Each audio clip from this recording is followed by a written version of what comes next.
Very nice. Thanks. It's the goal. How's Buddy doing?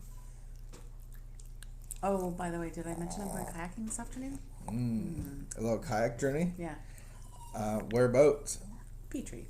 Island? Maybe I'll take the little fishing boat and try to find you Sure.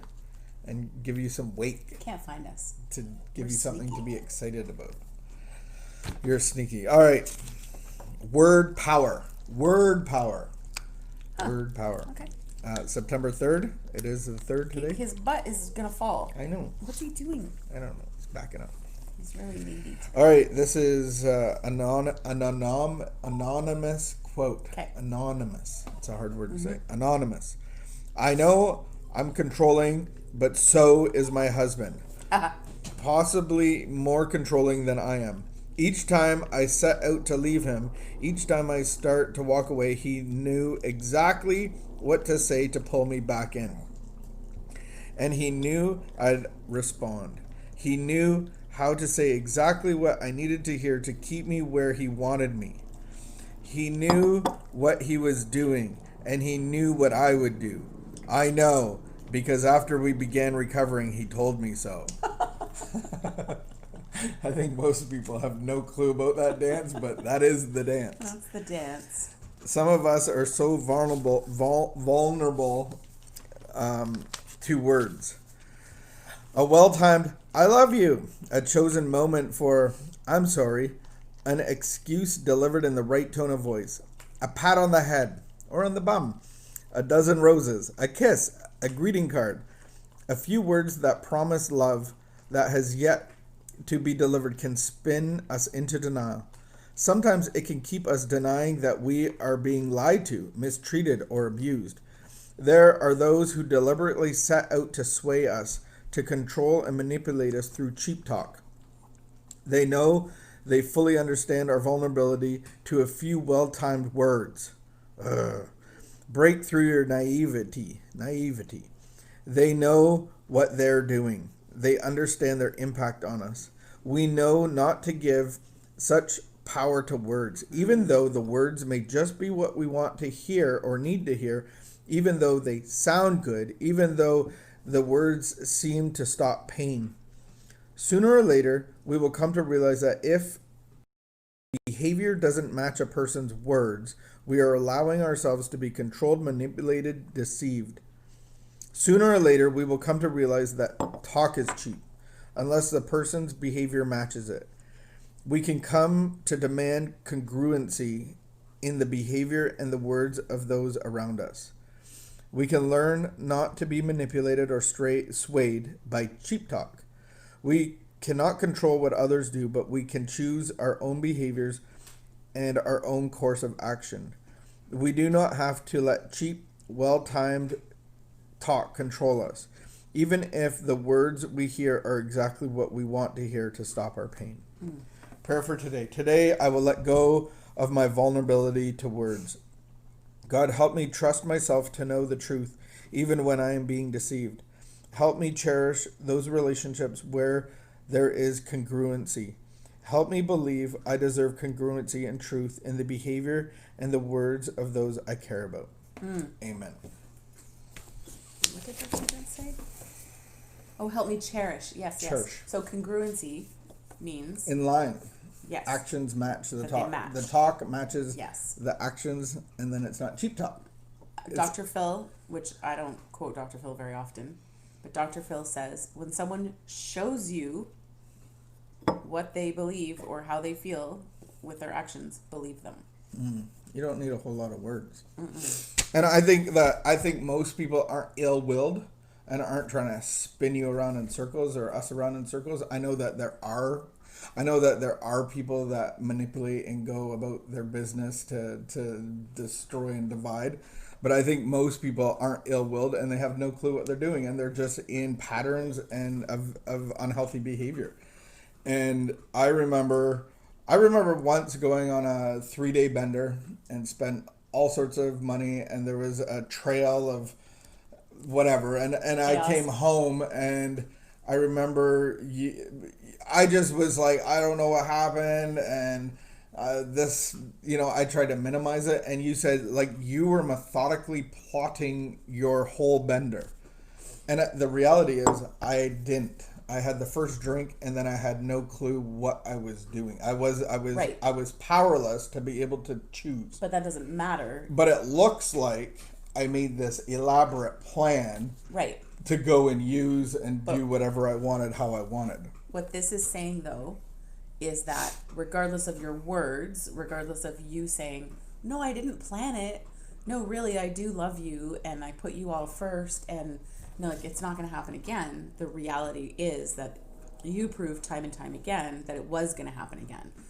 Regardless of your reasons for it happening time and time again, what I was not able to do until the very end was follow through on, like, I actually can't live in this addictive cycle. So, my point is, she says we cannot control what others do. So you have no control.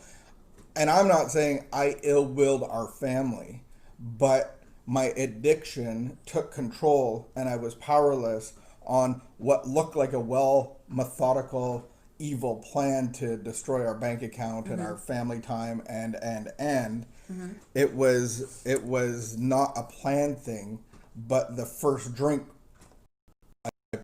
plan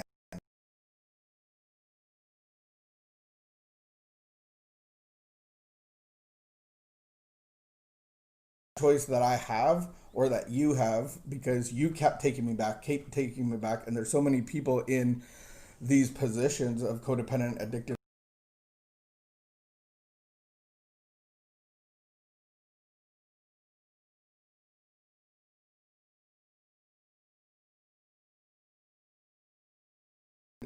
do the 12 steps, start working a recovery program. And then we have power. Then our words are going to mean something. And I think that's an important thing too, is congruency. Are the words and the actions matching? And I know we played this dance for 15 years.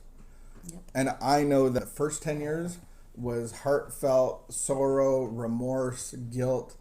And then I can remember hearing my words of begging to come back and I won't do it again. And I just remember, I feel like I'm saying fake words. But for 10 years, they weren't fake. You just didn't. And that's what addiction is. It leaves us powerless to choose. I mean, that's nice to explain and all, but the reality is that from the other side, it is challenging from the other side. Like, it's very difficult when it's someone that you love and care about to walk away and just say, like, no, your actions don't don't match your words, and so I'm not gonna continue in this cycle.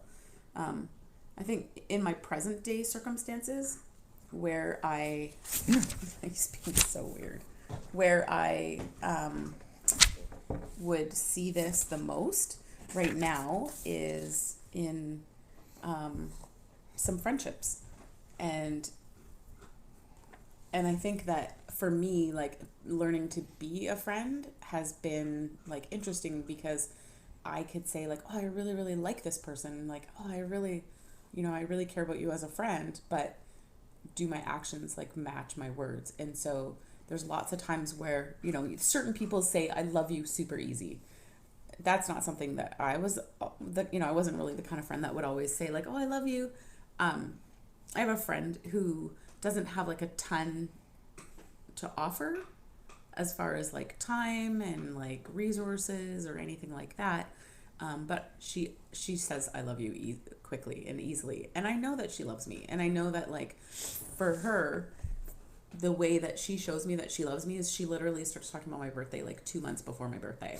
What are we doing for your birthday? What are we doing for your birthday? Like, what? And she'll try to be sneaky to, like, get me to, like, mention things that I really like, or she'll watch my social media and then try to buy something that she thinks I'm really, really gonna like on a small scale. She doesn't have a ton of money. And I was thinking about that the other day, of, like, how much what she tries to do is, with whatever she has, she tries to be the best friend, like, the best version of, like, how do I show this person that I really love them? And for her, special events is the thing. Like, for special events, and she loves to give gifts, really thoughtful gifts, And it doesn't matter like how often we see each other, but like I know that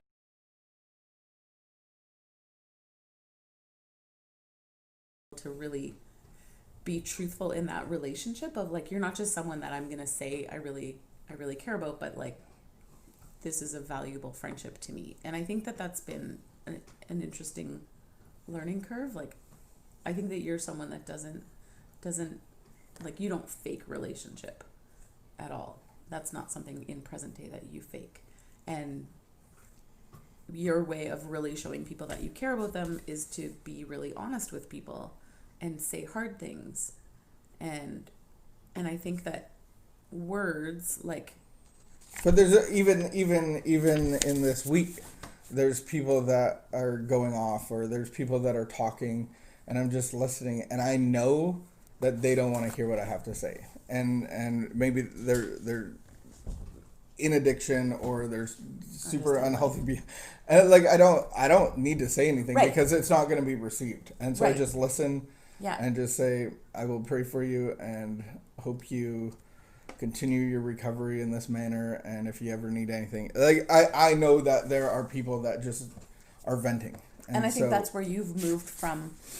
There was a lot of cheap talk. You'd say things you didn't mean, whereas now you have determined over 14 years to learn how to be a man of integrity and a man of your word, and be a person who means what they say, says what they mean.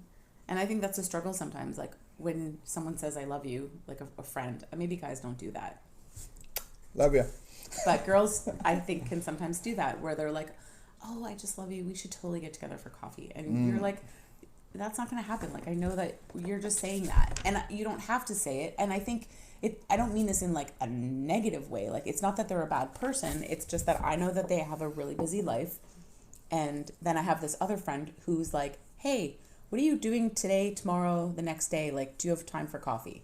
And I'm like, yeah, actually, I'm available at 1:30 today. give me some dates, and then they never exactly. give you any dates. Yeah. And so it's just really helped me, because I'm the person who would always say, oh, let's go for coffee.